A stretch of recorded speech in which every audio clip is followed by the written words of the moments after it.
నమస్తే. నేను మీ బాబీ వర్ధన్. బీబీసీ వాయిస్ ఛానల్‌లోని కామెంటరీ బాక్స్ కార్యక్రమానికి స్వాగతం. జూన్ 4 జూన్ 4 ఏడాది క్రితం ఎన్నికలు జరిగి ఫలితాలు తారుమారైన రోజు.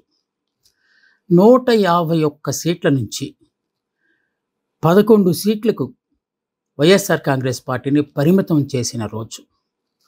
23 సీట్ల నుంచి 164 సీట్లకు కూటమిని పైకి లేపిన రోజు. అది జూన్ 4, 2024.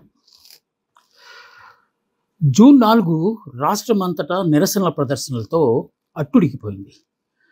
కూటమి అధికారంలోకి వచ్చాక ఏడాది గడిచినా ఒక్క హామీని కూడా నెరవేర్చలేదని, ప్రజలకు వెన్నుపోటు పొడిచిందని జూన్ 4వ తేదీని వెన్నుపోటు దినోత్సవంగా వైఎస్ఆర్ శ్రేణులు వీధులకెక్కి నిరసన కార్యక్రమాలు చేపట్టారు. అదే రోజు అంటే జూన్ 4వ తేదీ ఈ రాష్ట్రానికి జగన్ పీడ వదిలిపోయిందని చెప్పి కూటమి నేతలు కూడా వీధుల్లో నిరసన కార్యక్రమాలు అంటే సంబరాలు నిర్వహించారు. ప్రతిపక్ష వైఎస్ఆర్ కాంగ్రెస్ పార్టీ నిర్వహించిన ఈ ర్యాలీలు రాష్ట్ర వ్యాప్తంగా అన్ని జిల్లాల్లో పిలుపునిచ్చారు. దానికి ముందు కసరత్తుగా ఒక గోడ పత్రికను కూడా రిలీజ్ చేశారు. కేంద్ర కార్యాలయం నుంచి ఆదేశాలతో అన్ని జిల్లాల నుంచి నిరసన కార్యక్రమాలు చేశారు. అయితే పోలీసులు దీన్ని చాలా పట్టుదలగా తీసుకున్నట్టు కనిపించింది. ఎక్కడ వైఎస్ఆర్ శ్రేణులు ఊరేగింపులుగా ప్రదర్శనలతో వస్తున్నారో అక్కడ అడ్డంకులు కల్పించడానికి విశ్వప్రయత్నం చేసినట్టే కనిపిస్తోంది. గుంటూరు జిల్లాలో మాజీ మంత్రి అంబటి రాంబాబుతో సహా మరికొంతమందిని నేతలతో పోలీసులకు వాగ్వివాదం జరిగింది. ఆ సందర్భంలోనే తమకు వేలు చూపించారు పోలీసులు అని చెప్పి అంబటి రాంబాబు చెప్తూ ఉంటే కాలర్ పట్టుకున్నాడని చెప్పి పోలీసులు కూడా ఎదురుదాడి చేయటం మొదలుపెట్టారు. మొత్తానికి ఆ ఘర్షణలో వైఎస్ఆర్ కాంగ్రెస్ నేత అంబటి రాంబాబు మీద కేసు కూడా నమోదు చేసినట్టుగా మనకి సమాచారం. ఇందాక అనుకున్నట్టు వైఎస్ఆర్ కాంగ్రెస్ పార్టీ శ్రేణులు నిర్వహిస్తున్న ఈ నిరసన కార్యక్రమాలు వెన్నుపోటు దినోత్సవం అని చెప్తూ నిర్వహిస్తున్న ఈ నిరసన కార్యక్రమాలకు అడుగడుగున అడ్డంకులు క్రియేట్ చేయడానికి పోలీసు యంత్రాంగం ప్రయత్నించినప్పటికీ మేము ముందుగానే పిలుపునిచ్చాం కనుక దీన్ని వెనక తగ్గేది లేదు అన్న ధీమాతో వైఎస్ఆర్ శ్రేణులు ముందుకు వెళ్ళినట్టు కూడా వార్తా కథనాలు మనం మీడియాలో కూడా చూసాం.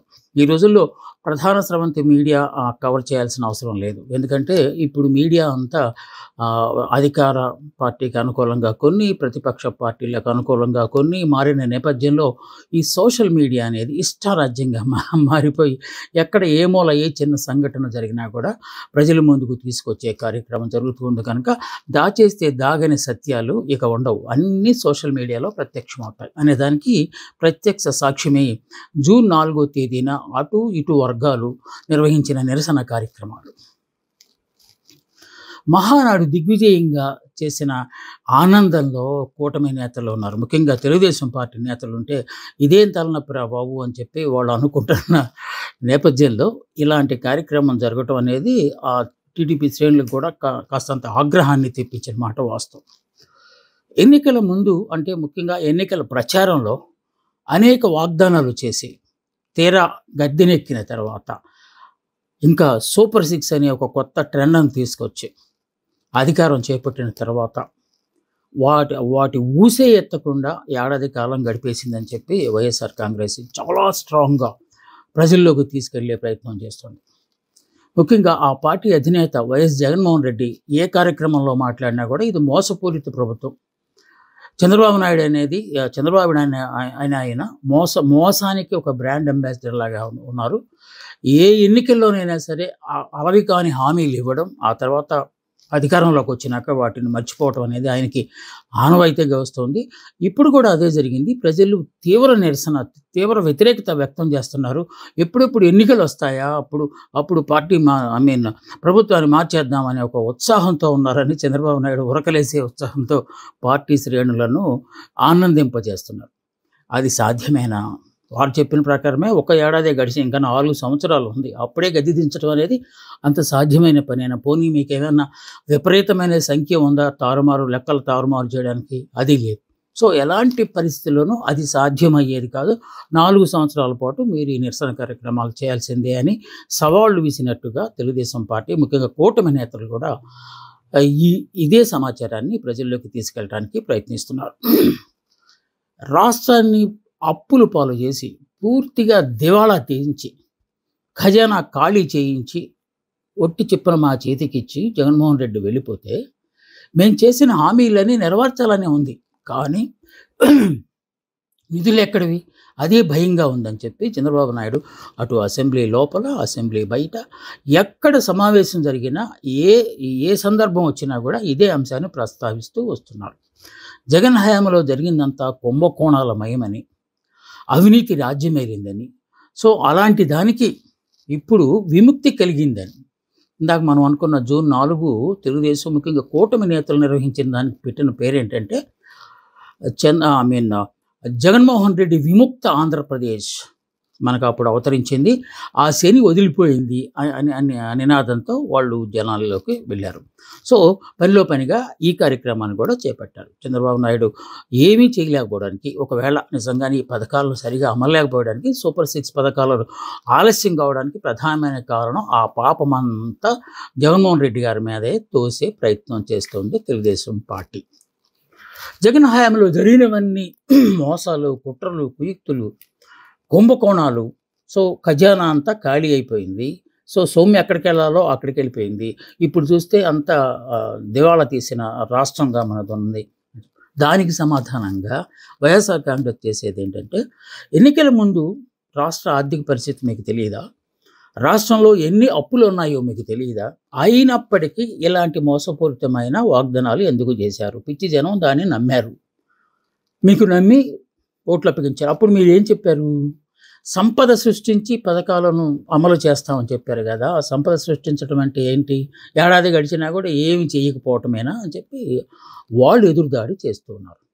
ఒకవేళ నిజంగానే ఖజానాలో ఎక్కువ డబ్బులుంటే చేయటం అనేది ఎవరైనా చేస్తారు. లేనప్పుడే కదా మీరు చేయాలి. సంపద సృష్టిస్తామని చెప్పారు కదా. ఆ సంపద ఎక్కడ సృష్టించారు? ఒక అమరావతి కేంద్రంగా అభివృద్ధి జరుగుతుందని మీరు పదే చెప్తూ వస్తున్నారు. మిగతా ప్రాంతాల పరిస్థితి ఏంటి అని వాళ్ళు ఈ నిరసన కార్యక్రమాల్లో గళమెత్తే ప్రయత్నం కూడా చేశారు. ఏడాది గడిచిపోయింది. సూపర్ 6 హామీలు ఊసెత్తట్లేదు. మీరు సూపర్ 6 అంటే సూపర్ మోసాలు అని ప్రజలు ఈ పాటికే గ్రహించినట్టు ఉన్నారు. ఇప్పుడు గనక ఎన్నికలు జరిగితే మిమ్మల్ని ఇంటికి పంపడం ఖాయం అని చెప్పి వీళ్ళు హేళన చేస్తూ మాట్లాడుతూ వస్తున్నారు. సూపర్ 6 హామీలు ఇది ఎక్కువ బలంగా వినిపిస్తున్నది. అంటే ప్రభుత్వం ఉన్న తర్వాత కొన్ని ప్రాధాన్యత అంశాలను అనుకుని వాటినే ప్రధానమైన హామీలుగా ఇవ్వటం అనేది ఆనవాయితీగా వస్తున్న ఆచారం. గతంలో కూడా జగన్మోహన్ రెడ్డి, వైఎస్ఆర్ కాంగ్రెస్ పార్టీ నవరత్నాలు అనే ఒక అంశాన్ని తీసుకొచ్చి చివరి దాకా వచ్చిన తర్వాత 99% మేము అమలు చేసామని చెప్పుకుంటూ వచ్చింది. దానికి గణాంకాల అని గురించి చూస్తే అది ఎంతవరకు వాస్తవం అనేది ప్రజలకు తెలియాలి.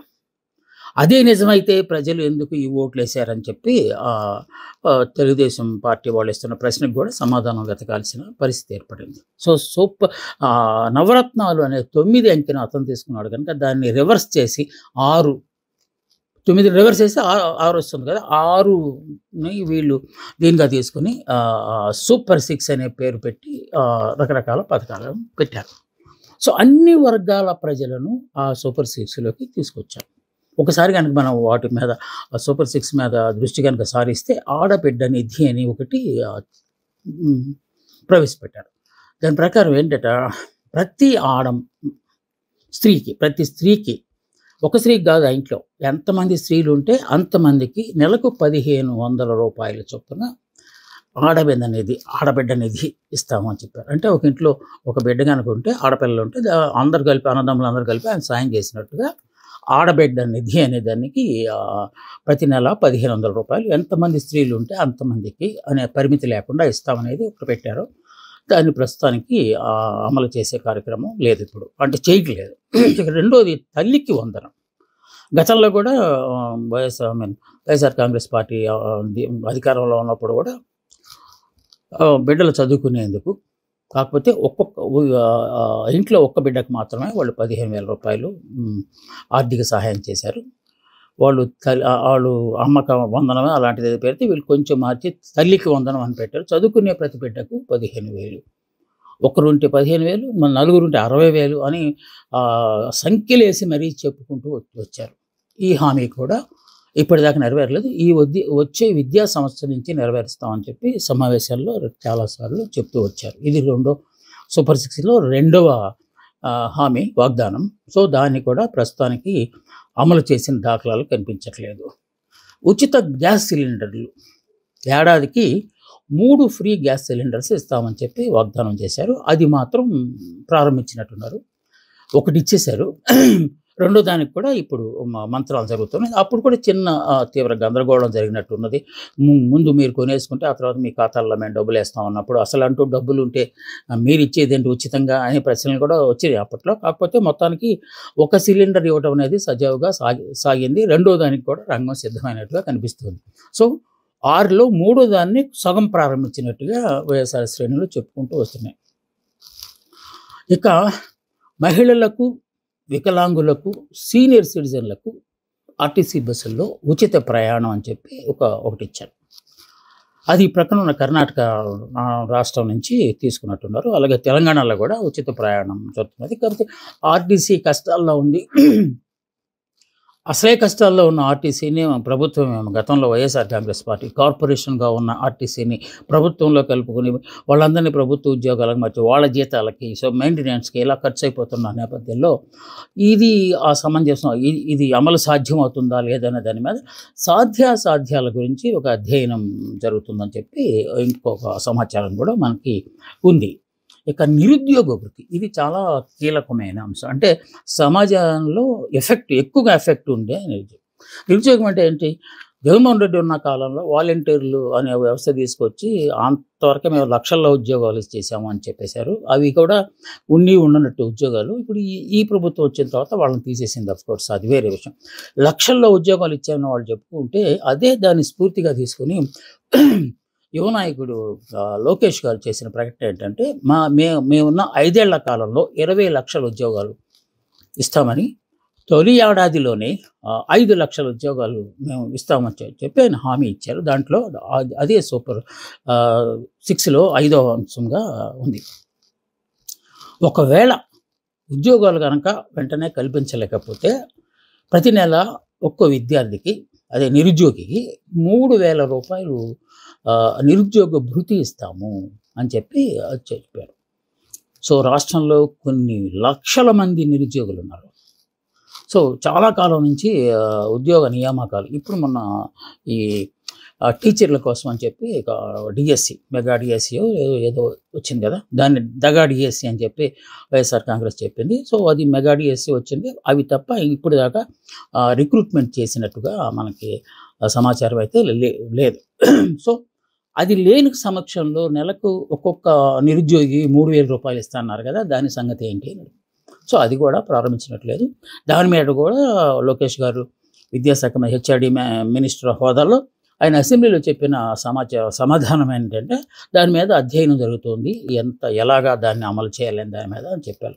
ఇక రైతులకు సంబంధించింది కూడా ఇది రైతులకు భరోసా అని చెప్పి గతంలో వైఎస్ జగన్మోహన్ రెడ్డి గారు ఒక పథకం తీసుకొస్తే తెలుగుదేశం పార్టీ కూడా రైతులకు సంబంధించిన ఒక 6వ వాగ్దానం ఒకటి ఉన్నది రైతులకు సంబంధించింది.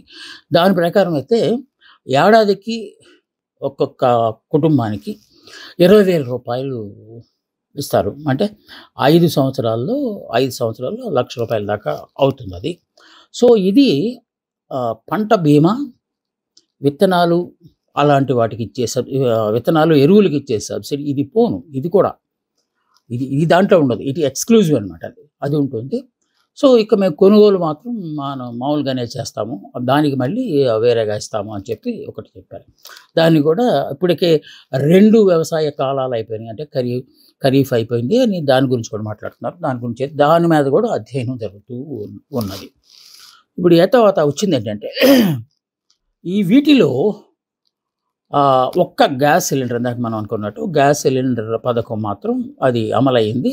ఒకటిచ్చారు. తర్వాత కూడా అది కొన్ని అధ్యయనాలు అంటే సబ్ కమిటీలు, మినిస్టర్ సబ్ కమిటీలు వేశారు. సాధ్యాసాధ్యాలను అంచనా వేయండి, ఒక నివేదిక సమర్పించడం అధికారుల లెవెల్‌లో, అలాగే మంత్రిమండలి లెవెల్‌లో కూడా సబ్ కమిటీలు వేశారు. అది కొన్ని చూస్తూ ఉన్నాం. సో ఇదంతా చేస్తూ ఇంత పకడ్బందీగా మేము చేసుకొచ్చాం గనక సూపర్ 6 అనేది, సూపర్ హిట్ అనేది కూటమి నేతలు చెప్తూ ఉంటే, సూపర్ 6 అనేది సూపర్ చీట్ అంటే మోసం అని చెప్పి వాళ్ళు చెప్తూ ఉన్నారు. కేవలం విపక్షంగా ఉన్న వైఎస్ఆర్ కాంగ్రెస్ పార్టీ మాత్రమే ఈ విమర్శలు చేయట్లేదు. వామపక్షాలు కూడా, ముఖ్యంగా సిపిఐ రామకృష్ణ గారు అయితే చాలా సందర్భాల్లో ప్రెస్ మీట్ పెట్టిన ప్రతి చోట ఇది చెప్తూనే ఉంది. చంద్రబాబు నాయుడు దగా చేయడం అనేది చంద్రబాబు నాయుడు తాలూకు నైజం. ఈసారి కూడా అలాగే చేశారు. సూపర్ 6 తాలూకు అసలు ఆ ఊసే ఎత్తట్లేదు అని చెప్పి ఆయన కూడా చేశారు. సందట్లో సడేమియా మన ఆంధ్రప్రదేశ్లో ఉండి లేని కాంగ్రెస్ పార్టీ ఒకటి ఉన్నది. ఆ పార్టీ అధ్యక్షురాలైన వైఎస్ షర్మిల గారు కూడా ఒక కామెంట్ చేశారు. ఏంటి, జూన్ 4 కనుక ఏడాది గడిచినా ఇవేమి చేయట్లేదు, మోసాలు చేయట్లేదు అని మాత్రం కాదు. వైఎస్ జగన్మోహన్ రెడ్డి చేస్తున్న ఈ నిరసన కార్యక్రమాలు లేకపోతే మోసాలు అని కార్యక్రమాలు చేశారు కదా మొన్న జూన్ 4న, దానికి వ్యతిరేకంగా ఆవిడ కామెంట్ చేశారు. మోసాల గురించి జగన్మోహన్ రెడ్డి మాట్లాడుతూ ఉంటే దొంగ అని అరిచినట్టు ఉంది, ముందు మీ కింద ఉన్న మచ్చలు చూసుకోండి అని చెప్పి ఆవిడ మామూలుగా ఆవిడ విమర్శించారు. సహజ ధోరణిలో అన్నగారి మీద కోపాన్ని వ్యక్తం చేశారు. అక్కడే ఈ వైఎస్ఆర్ కాంగ్రెస్ శ్రేణులు కూడా చెప్పేది ఏంటంటే, స్క్రిప్ట్ ఎవరో రాసిస్తారు, ఆ స్క్రిప్ట్నే ఎవరు చదువుతారు. ఇప్పుడు అసలు ఆ సందర్భం అది. ఒకవేళ నిజంగానే కాంగ్రెస్ పార్టీ అనేది కూటమిలో విలీనం అయిపోతే ప్రాబ్లం లేదు, కానీ ప్రతిపక్షంగా ఉంటూ లేకపోతే ప్రతిపక్షంగా చలామణి అవుతూ, సో ప్రతిపక్ష పార్టీ అధికార పార్టీకి వత్తాసు పలకటం అనేది ఎంతవరకు సమంజసం, ఇది స్క్రిప్ట్ కాక మరి ఏంటి అని చెప్పి అన్నారు. ఇలాగా జూన్ 4వ తేదీని మన రాష్ట్రంలో ఎప్పుడూ లేనిది, ఇది ఆంధ్ర రాష్ట్ర అవతరణోత్సవం లేకపోతే మరేదో కాకుండా వెన్నుపూట దినోత్సవం అని కొంతమంది, పీడ వదిలిపోయింది అని చెప్పి కొంతమంది నిరసన కార్యక్రమాలు చేయడంతో ఈ తేదీకి అత్యంత ప్రాధాన్యత వచ్చినట్టు కనిపిస్తుంది. ఏదేమైనా ప్రజలు ఆశించేది మాత్రం ఒకటే, ఎవరైనా రాజకీయ కుయుక్తులు చేసినా ప్రజలకు అంతిమంగా కావాల్సింది ఏంటంటే సంక్షేమ పథకాలు. ఆ సంక్షేమ పథకాలు సజావుగా వస్తే బాగుండు అని చెప్పి ప్రజలు కోరుకోవటంలో తప్పేం లేదు కదా. సో అదే జరగాలని, అది జరుగుతుందని మనం కూడా ఆశిద్దాం. ఇది ఇవాళ జూన్ 4కు సంబంధించిన విశ్లేషణ కార్యక్రమం. మీకు నచ్చిందని భావిస్తూ మళ్ళీ వచ్చేసారి ఇంకొక ముఖ్యమైన అంశంతో నేను మీ ముందుకు వస్తాను. అందాక సెలవు. నమస్తే, మీ బాబీ.